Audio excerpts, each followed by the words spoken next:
कभी सोचा है जब जंगल की हवा में अचानक रहस्य घुल जाए तो क्या होगा?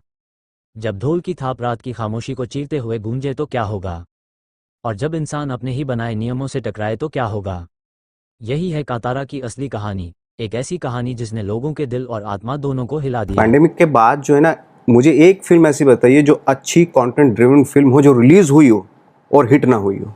पहले तो रिलीज ही नहीं हुई। बहुत साल पहले, वो समय जब जंगलों की छांव गहरी थी और इंसान व देवता के बीच का रिश्ता अभी अभी बुना जा रहा था। ये वही दौर था जब राजा महाराजाओं का शासन था और उनका लोभ हरियाली व लोगों के जीवन को दबा रहा था। कहानी शुरू होती है एक शक्तिशाली लेकिन निर्दयी शासक से, कुलशेखर राजा। वह अपनी ताकत और साम्राज्य के विस्तार के लिए कुछ भी कर सकता है। उसकी नज़र जंगलों पर है, उन पवित्र भूमियों पर जहां गांव के लोग अपने देवता पंजूली देव और गुलिका देव की पूजा करते हैं।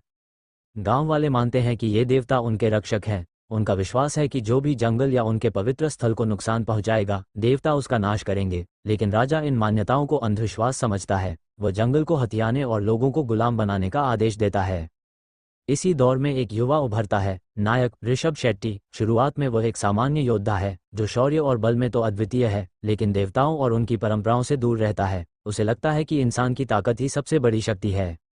राजा की सेनाएं गांव पर आक्रमण करती हैं। गांव के लोग कमजोर पड़ जाते हैं। वे अपने देवताओं से प्रार्थना करते हैं, लेकिन उन्हें लगता है कि कोई उत्तर नहीं मिल रहा। तभी भविष्यवाणी होती है कि जंगल की रक्षा करने के लिए एक चयनित वीर आएगा, जिसे देवता स्वयं मार्ग दिखाएंगे। नायक का जीवन तब बदलता है जब वह पहली बार देव पूजा, भूतकोला जैसी पूजा का साक्षात्कार करता है। वहां वह देखता है कि कैसे एक साधारण व्यक्ति देवत्व की शक्ति से भरकर ऐसा नृत्य करता है जैसे स्वयं देवता अवतरित हो गए हों। उसी क्षण नायक के भीतर कुछ जाग उठता है। उसे महसूस होता है कि उसकी आत्मा और देवत्व के बीच एक गहरा संबंध है। फिर शुरू होती है उसकी यात्रा, एक योद्धा से एक देव रक्षक बनने तक। वह जंगलों की गहराइयों में साधना करता है, तप करता है और धीरे धीरे देवत्व की शक्ति को आत्मसात करता है। लेकिन ये रास्ता आसान नहीं है। राजा के सैनिक उसका पीछा करते हैं। कई बार वह मृत्यु के करीब पहुंचता है। उसी सफर में उसे प्रेम भी मिलता है, कंकावती, एक राजकन्या या गांव की युवती जो उसकी शक्ति का सहारा बनती है। लेकिन यह प्रेम भी बलिदान मांगता है।